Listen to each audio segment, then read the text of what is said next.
On September 9th, the critical Kursk Nuclear Power Plant is currently under a significant attack. Hey everyone, check this out guys, this is indeed good morning, Dick. Russia blew up the transformer in Kurchatov itself, a provocation to blame Ukraine. Everything is on fire.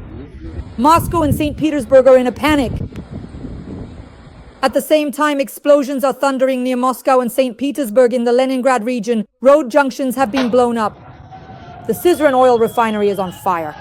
Something's not shooting, it's just illnesses.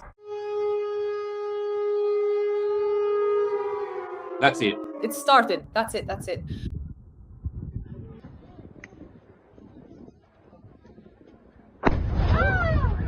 Ust-Luga is in flames. The airports in Moscow and St. Petersburg are paralyzed. The vibrant youth.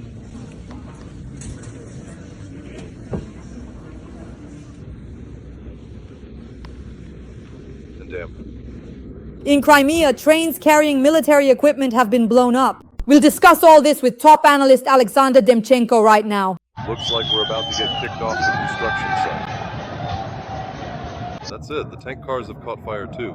Hope nothing blows up again now. Well, friends, today the skies over Russia have lit up with new explosions. Moscow, St. Petersburg, explosions, they're paralyzed. The airports Sheremetyevo, Vnukovo and Pulkovo have stopped operating because explosions are going off everywhere. There's a fire in the Kaluga region. The Syzran oil refinery is on fire. The strategic port of Ust-Luga has been attacked. The Novatek gas terminal has simply been blown up. The Kremlin's energy empire is collapsing right before our eyes. I think regarding the terminal, the chassis aren't exactly top-notch either. Right now, it's holding together with some kind of makeshift fix. Important facilities at the oil refinery in Vashtinsk have been attacked. It's been burning for 3 days now. Everyone there is sobbing and crying. Attacked gas terminals, infrastructure, railway junctions, and aviation collapse in Moscow and even in St. Petersburg. There's panic. Airports have been shut down. We'll discuss all this with the well-known top analyst Oleksandr Demchenko. Sasha, welcome. Hello, Dasha. Hello, everyone. All right, Dasha, let's get started. Friends, please write a few kind words in the comments to support Ukraine. Glory to the armed forces of Ukraine. And we'll start with the explosions. It's been a while since anything hit Moscow or St. Petersburg. So there's panic in St. Petersburg, airports are shut down, and the largest gas processing plant in Europe is on fire. Now it will be difficult for the Kremlin not only to wage war, but also to trade fuel. Sasha, how do you assess today's strikes? This is really a blow, right in the gut. Ukraine continues to destroy the energy sectors of the Russian Federation. We're not just saying this lightly. This is some kind of gas terminal, the Novatek station. Yes, the terminal has been destroyed. Listen, an enterprise has been destroyed, a facility belonging to Gennady Timchenko. Let's call things by their proper names.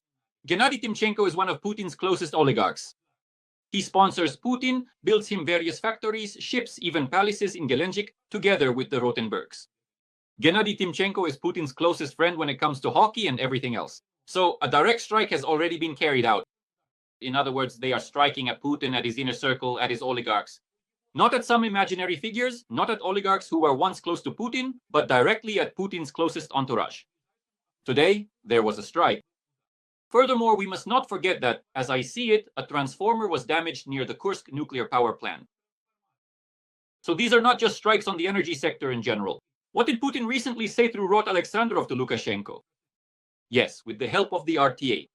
That Russia was preparing strikes, with Putin simply agitating to strike at the Yorishniks on Bankova. Yes, that happened, it did. Lukashenko made that statement a couple of days ago, he did. It's a kind of blackmail, They were sending messages from the Kremlin through Lukashenko saying, we can go all the way, we can escalate, we can go all in. Well, there you go. You're blackmailing with nuclear fallout. You're constantly staging provocations at the Zaporizhzhia nuclear power plant.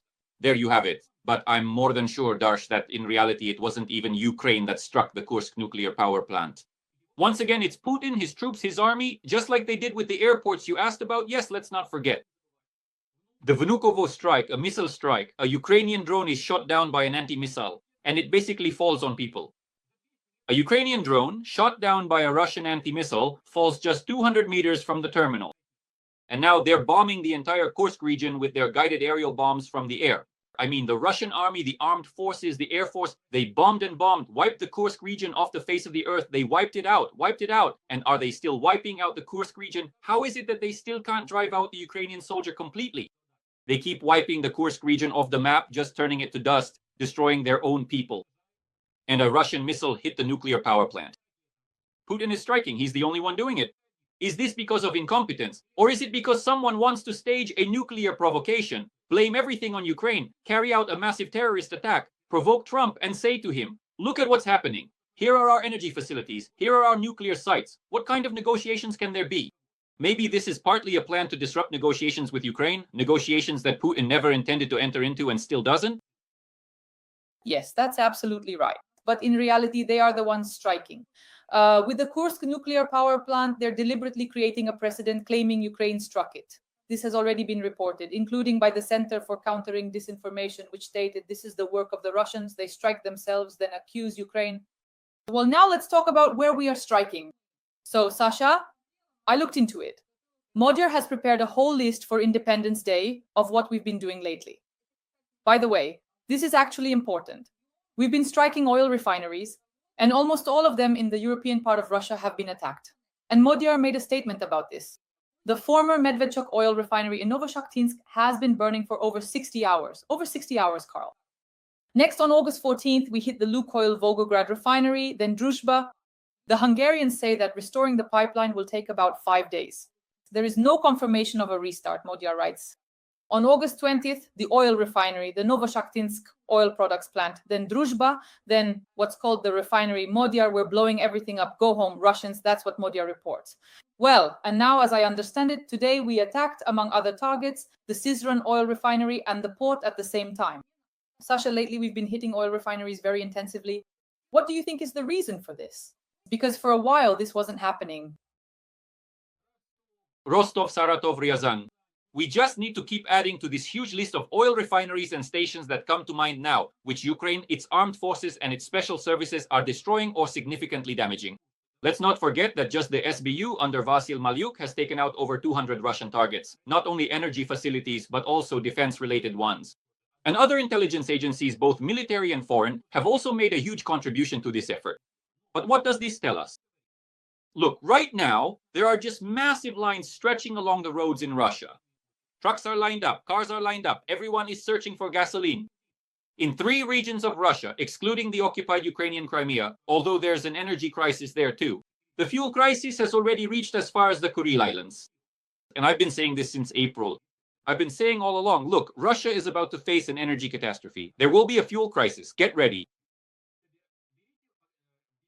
Go ahead, gather up some plastic bottles, collect any kind of metal cans, anything you can use to store gasoline. Well, now they're giving out 10 liters per coupon. But what is 10 liters for a truck? It's nothing. That's just enough to drive a little and then stop again until the next gas station, if you're lucky. That's why there's a fuel crisis in Russia right now. What did Ukraine do? Ukraine deliberately started striking energy facilities. Putin's moratorium isn't being observed at all. Ukraine began targeting energy facilities successfully. Oil and processing plants have come to a halt. Friends, for those who don't understand, I'm just explaining what this means.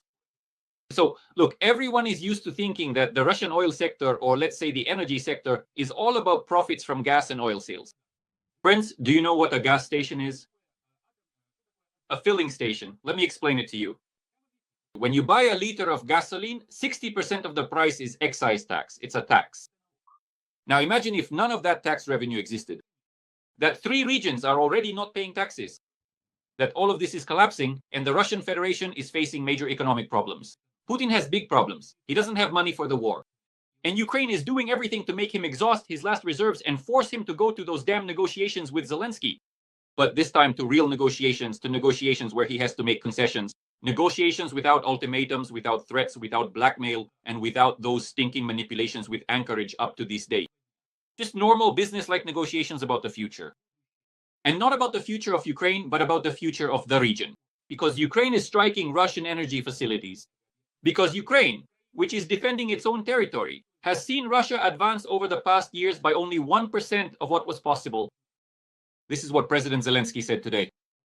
Because Ukraine, which over the past year or a full year and a half has diligently developed the formidable Flamingo missile, the powerful Sarmat missile, the long-range Neptune missile, and the regular yet effective Neptune, is decisively flipping this entire board to hell and emphatically showing both the Kremlin, the autocratic Putin, and his entire corrupt entourage. All his well-fed, immensely wealthy oligarchs who consistently keep funneling him vast sums of money every single time to him and his immediate family for their continued existence, their absolute power, their luxurious lives. Look, guys, we can absolutely do this even without significant American help. We can certainly do it entirely on our own. We can do it ourselves, we can strike like this, and we will strike.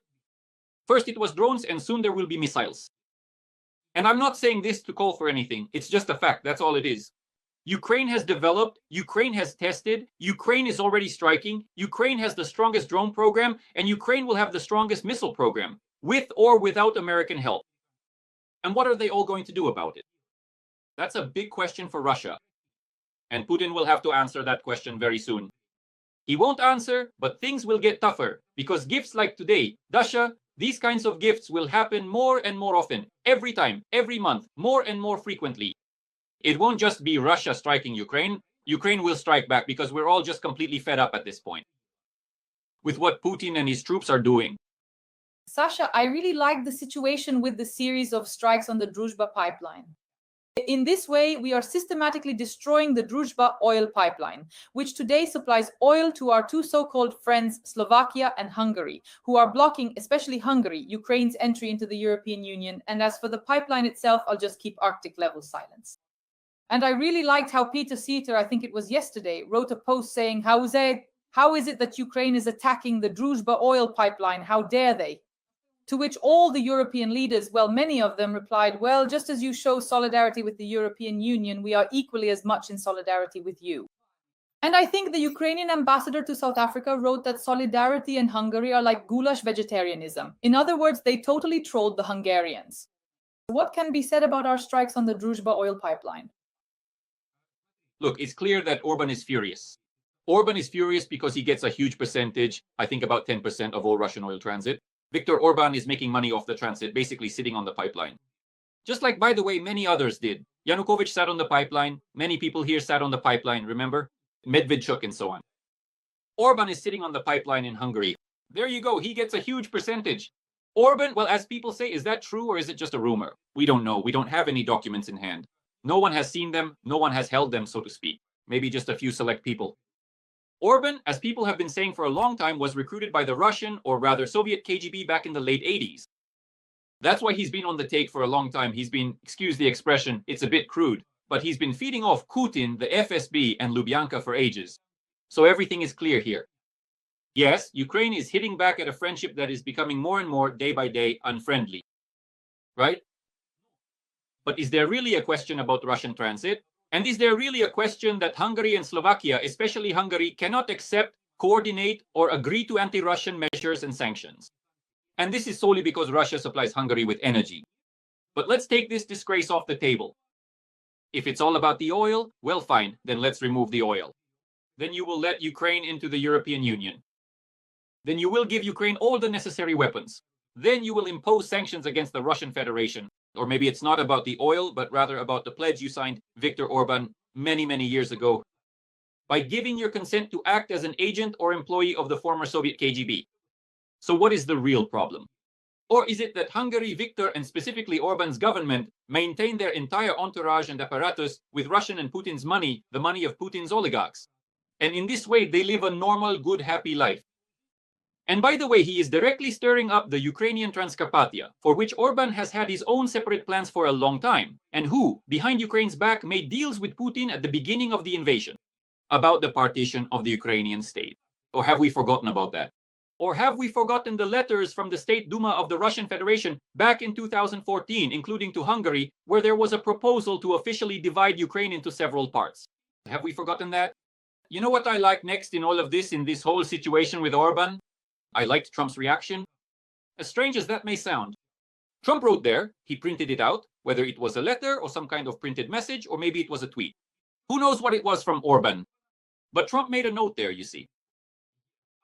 I am very angry, you know? I am very angry. It's unbearable for me to listen to all of this. He passes it on through Vavak, saying that I'm their friend.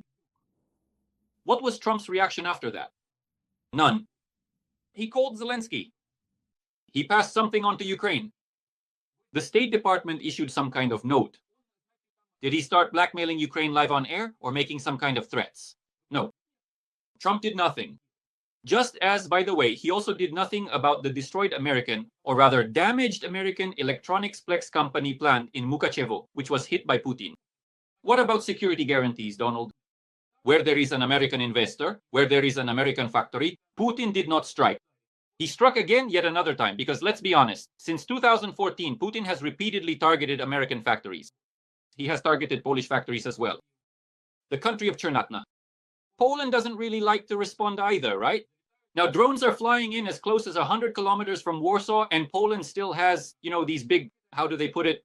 My God, tell me, Dasha, they're very concerned, Deeply, yes. Deeply concerned. They are deeply discouraged and concerned about what happened. And Trump is deeply concerned too, and nothing happens. But the key thing I want to say is that apparently Ukraine, Zelensky, decided to take matters into their own hands. We've probably all heard this statement today in the Sharp magazine. We don't know if it's true or not.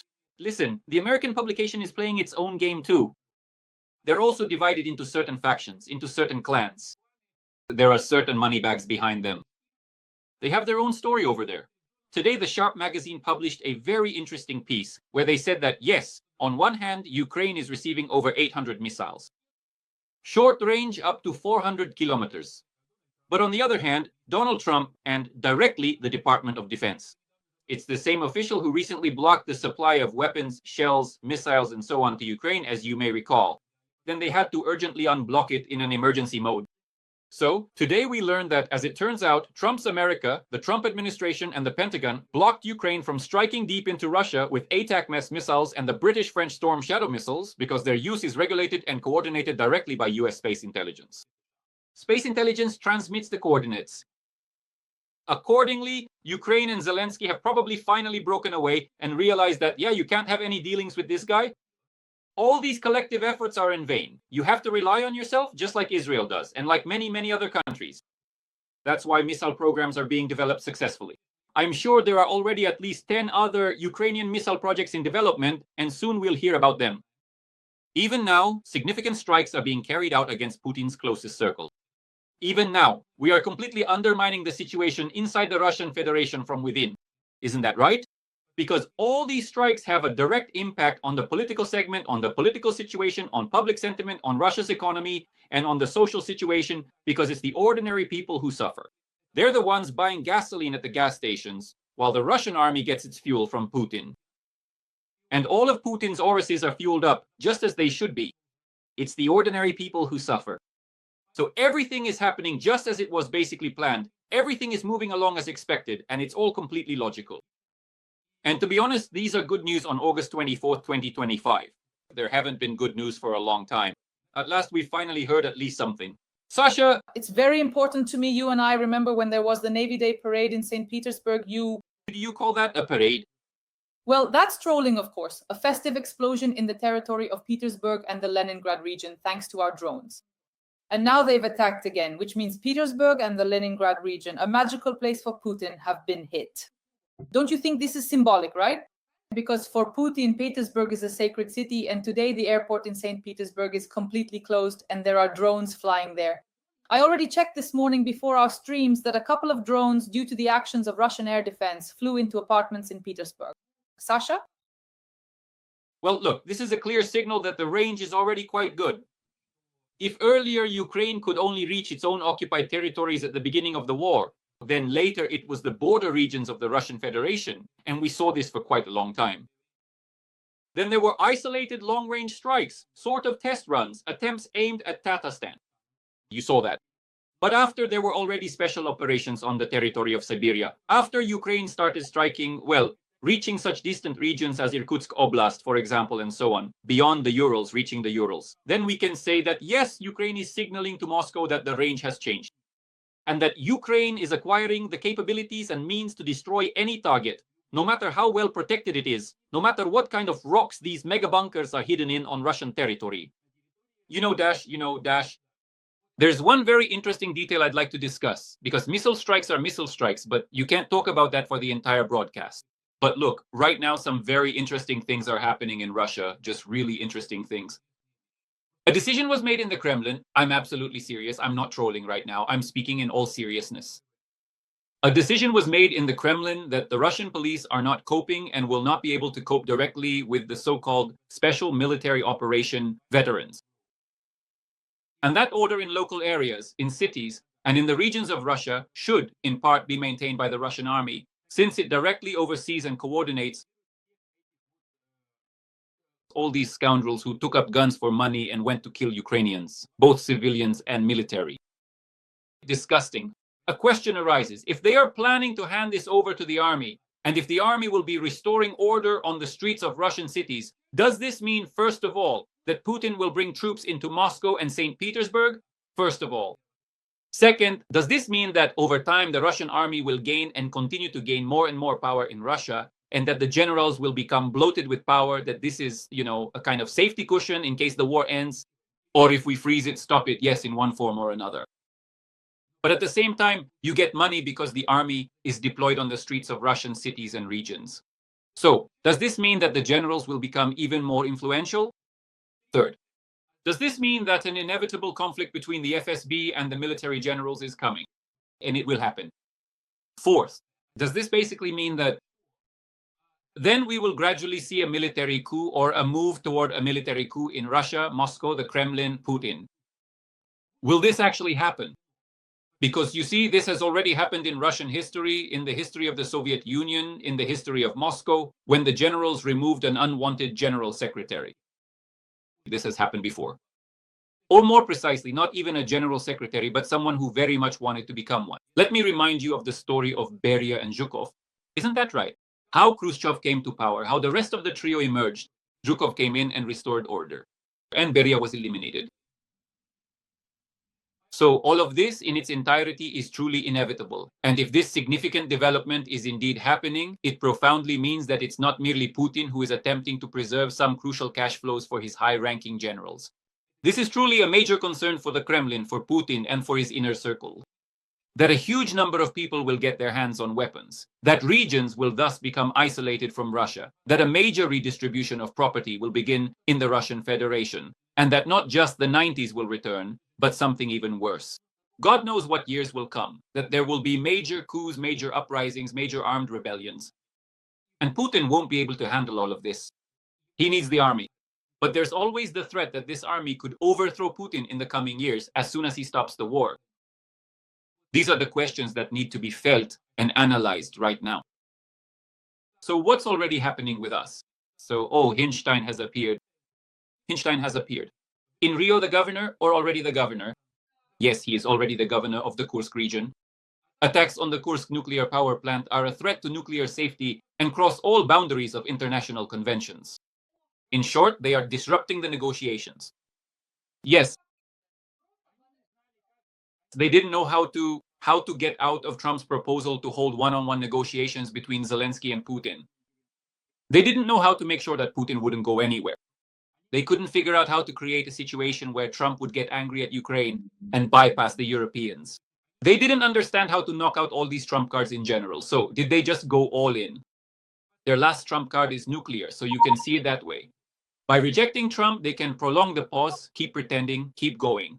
They can keep negotiating with the Americans, keep squeezing things out of them. At the same time, they can demand other concessions, threaten Ukraine with Orsha and everything else, and now they're starting to deploy weapons on the territory of Belarus. Even because of that, look, we can see how Putin is now disrupting the negotiations. This is a breakdown of negotiations. I'm telling you, this is a breakdown of negotiations. That's it. The Kursk Nuclear Power Plant incident is a breakdown of negotiations. That's exactly what they needed. And notice, they're doing this in Kursk. They're not doing it in other regions, not even in other parts of Russia, right? They're doing it in Kursk, where they don't care anymore. And now here's video evidence that everything Hinstein said is a lie. Let's watch. Good morning. I want to reassure you. Everything is fine in Kurchatov. Everything is calm. There is no fire at the moment. Well, there was some noise at night. Something popped, something flared up. But they put it out quickly. Right now, everything is safe. Birds are flying. The weather is gorgeous, sunny. Peace and kindness to everyone. Rashid himself confirmed that something happened there, as you heard, using absolutely inappropriate language. I won't even repeat it. So, Sasha, what is this? It's a provocation. It's the same tires at the Zaporizhzhia nuclear power plant that weren't set on fire, let me remind you. It's the same kind of story. So they provoked something small so as not to make too much noise, so there wouldn't be an explosion, so as not to repeat Chernobyl, right? Which, by the way, they themselves carried out here on Ukrainian territory once upon a time. And they kept silent about that disaster. For a huge number of days, they simply concealed it. So this is a provocation. This isn't an attempt, it's the disruption of negotiations. Listen, these things are just obvious. They staged the provocation themselves, carried it out themselves, and then discussed it themselves. Then they'll tell Trump that this is what happened and that they can't tolerate it anymore. There will be no more negotiations. Everything is ruined and Ukraine is to blame for everything. They're the ones doing all of this because they have no room to maneuver, but they need to either enter negotiations or not. If they don't, there will be some consequences. It's necessary to make sure there are no consequences. It's important to give Trump completely accurate information about how things could be. So that Trump would come out with some kind of angry tweet. By the way, I wouldn't be surprised if he does come out with some kind of angry tweet. But Dasha, what's the most important thing? What's the most important thing? The most important thing is this. No matter how hard all these Russian security officials try, no matter what they do, Putin has a huge pile of problems. But Putin can't wage this war forever. Putin doesn't have the money for this war. He is becoming heavily dependent on many other players. It's gotten to the point where he's more dependent on North Korea than on the Russian defense industry. He can no longer wage a war of this intensity. A war, and he needs to bring it to an end. If he thinks he can win the war in the last few months he has left, to somehow win this or turn the situation in his favor, he is gravely mistaken because his generals, the traitor generals, Gerasimov betrayed him a long time ago. He gives him completely inaccurate, unnecessary, and absolutely false information. There's nothing there, no significant progress, nothing colossal. 1% over all these years. 1. Yes. And the American Institute for the Study of War states the following. At the current accelerated pace, it would take Putin and his army 99 years to take all of Ukraine. Putin won't live that long. That's clear to everyone. And I think that whoever comes after Putin, or whoever rules Russia together with him, won't live long enough to fulfill all these pipe dreams either. So listen, they're deliberately provoking a strike. This has happened before. It has happened. On the territory of the Zaporizhzhia nuclear power plant, they made a mess at the Chernobyl nuclear power plant when they started this whole bloody mess, under the name of a full-scale invasion. They've already staged provocations in the Kursk region, near the Kursk nuclear power plant. All of this has happened before, but now there's a specific target. There's only one target. To get Trump out of Ukraine, to finish what they started, the so-called special operation, and moreover, to squeeze some extra perks out of the Americans and make sure that the idea of a meeting between Putin and Zelensky never even crosses Trump's mind. That's the only thing they want. They don't need anything else. Yes, Sasha, that's true. That's their strategy because yesterday, on the eve of Ukraine's Independence Day, Trump made a statement saying that in 2 weeks, he'll handle it. Sanctions and tariffs, he used those two terms, or he'll just walk away and say, this isn't my war. And most likely, Putin is counting on the second option for Trump. Sasha, so I definitely wanted to ask about Putin. I have a question about him for the end, but now I want to talk about the logistics of the paralysis of the sky and about the railway hubs and how much all of this is affecting the Russians. Right now, everyone is reporting that Pulkovo, Sheremetyevo, and Vnukovo have been shut down because of drones. This is a new standard of risk for Russia. Next, the railway hubs and stations. So right now, we've basically created railway collapses. Paralysis, for example, yesterday for 2 days straight, racists couldn't buy tickets. They were crowding at the railway hubs. They can't do anything. In your opinion, how realistic is it without bravado? Strikes deep in the rear. Moscow, St. Petersburg, aviation collapses, railway collapses. These demoralize the elites and the population. And how could this actually affect Putin and speed up the negotiation agenda for the Kremlin, or on the contrary? The elites are not demoralized. There's no need to indulge in any illusions here. For one simple reason, the elite, the real elite, have their own business jets. Granted, there are some fuel issues, but there's enough fuel for this elite. They have business jets. This greatly demoralizes the Russian people. The average Russian, the one who votes for Putin and is told that everything is fine, that everything is calm in Magadan, that the war hasn't come to Moscow, it's already arrived. in both Moscow and St. Petersburg. Look, Dasha, all of Russia is Moscow-centric.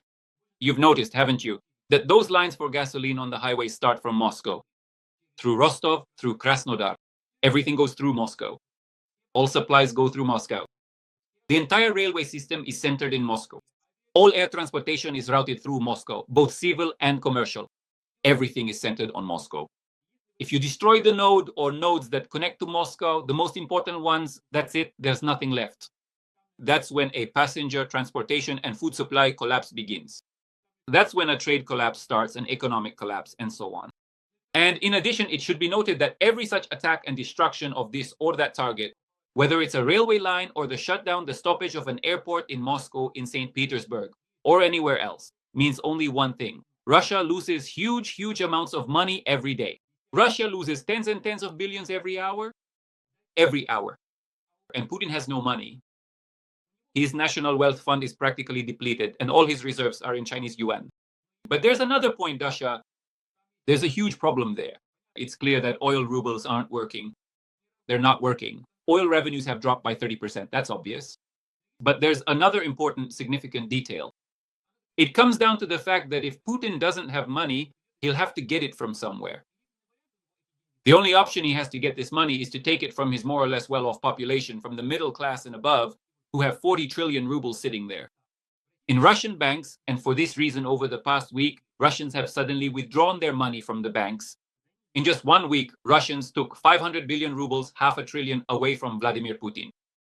Yes, so this is a huge story, absolutely, $500 billion.